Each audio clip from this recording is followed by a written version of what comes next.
Hello प्यारे दोस्तों, नमस्ते, जय हिंद, जय भारत। और आपके साथ आज की बात शुरू करते हैं। और आज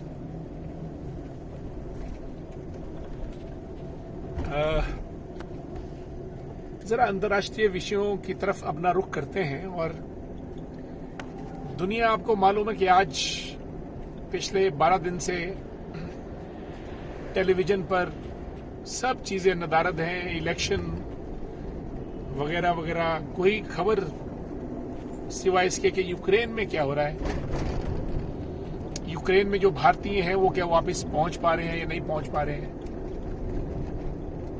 अमेरिका क्या बोल रहा है, रशिया क्या कर रहा है, पुतिन वर्सेस बाइडेन।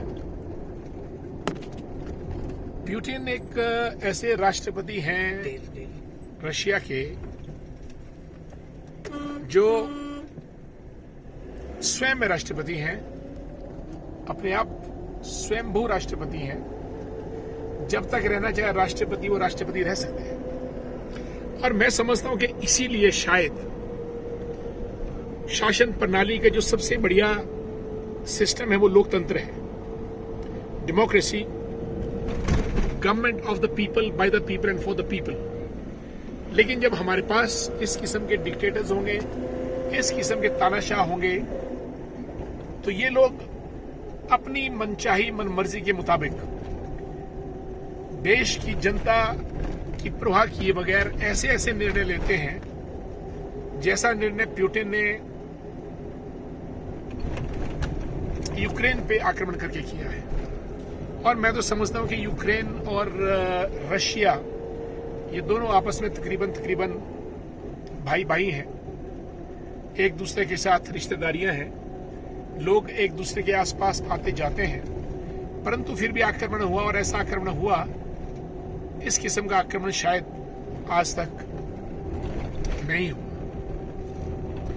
और उधर बेचारे जेलेंस्की, व्लादिमीर जेलेंस्की एक ऐसे नौजवान नेता है, अभिनेता है। और मैं समझता हूं कि इसीलिए देश, दुनिया, राज्य में लीडर वही होना चाहिए जो लीडरशिप जानता हो, लीडरशिप करना चाहता हो। और जेलेंस्की ने अपनी कच्ची लीडरशिप की वजह से, मैं समझता हूं कि यूक्रेन के सभी शहर बर्बाद हुए और यूक्रेन के नागरिक, बच्चे, बुजुर्ग भी मारे गए। कोई स्ट्रेटेजी नहीं थी, कोई नीति नहीं थी।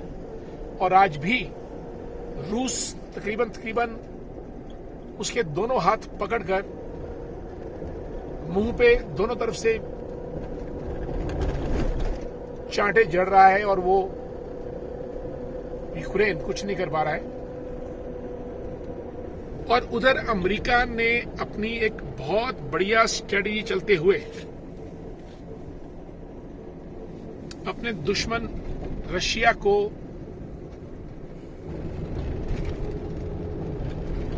युद्ध में उलझाकर और ज्यादा उलझने पे मजबूर कर दिया है। और खुद अमेरिका नेटो देशों के साथ यूक्रेन रशिया युद्ध का मजा ले रहा है। आर्थिक तौर पे नुकसान रशिया को होगा, सामरिक तौर पे नुकसान रशिया को होगा। और यूक्रेन तो छोटा सा देश है और कोई ज्यादा सिग्निफिकेंस इंटरनेशनल पॉलिटिक्स में नहीं है। इसलिए जो आज का युद्ध है, ये सबसे बड़ी बात मानवता के लिए बहुत खतरनाक है। और भारतीय, वहां पे 20,000 भारतीय जो वहां पे MBBS करने गए स्टूडेंट, ये गवर्नमेंट ऑफ इंडिया का प्रो एक्शन प्लान है मोदी जी के नेतृत्व में कि तकरीबन सभी लोग फ्लाइट से वापस कुशल पहुंच रहे हैं।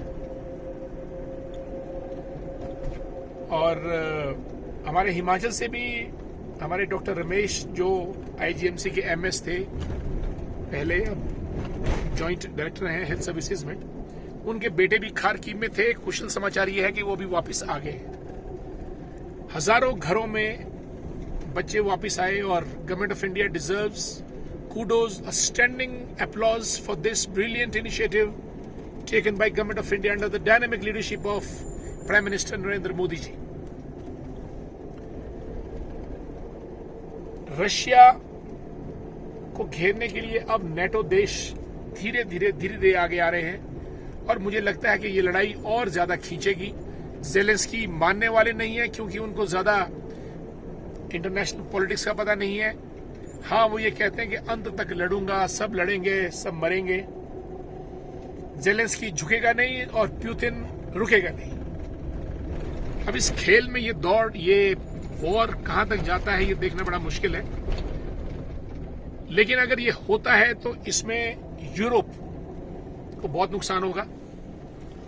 अमेरिका काफी दूर है और यूरोप इस बात का अभ्यस्त है। प्रथम विश्व युद्ध यूरोप में खेला गया और द्वितीय विश्व युद्ध यूरोप में खेला गया। तृतीय विश्व युद्ध भी मेरा ख्याल यूरोप की ही धरती पे खेला जाएगा, ऐसा मुझे लगता है।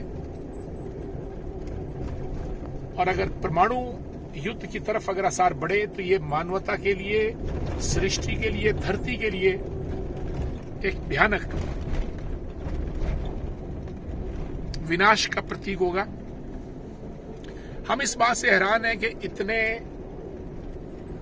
पढ़े लिखे लीडर्स ग्लोबल लेवल पे वॉर को एक सॉल्यूशन मान के चलते हैं, जबकि इतिहास इस बात का साक्षी है कि war is no solution for any kind of conflict, for any kind of disagreement और for any kind of discord between nations, persons or countries. Therefore, peace should prevail. Dialogue, deliberations, discussions होना चाहिए in place of discord, conflict and war mongering. Dear friends, आज की बात आपके साथ इतना ही।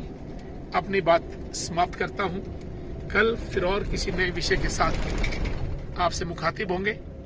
तब तक के लिए जय हिंद, जय हिमाचल, जय शिमला ग्रामीण। धन्यवाद।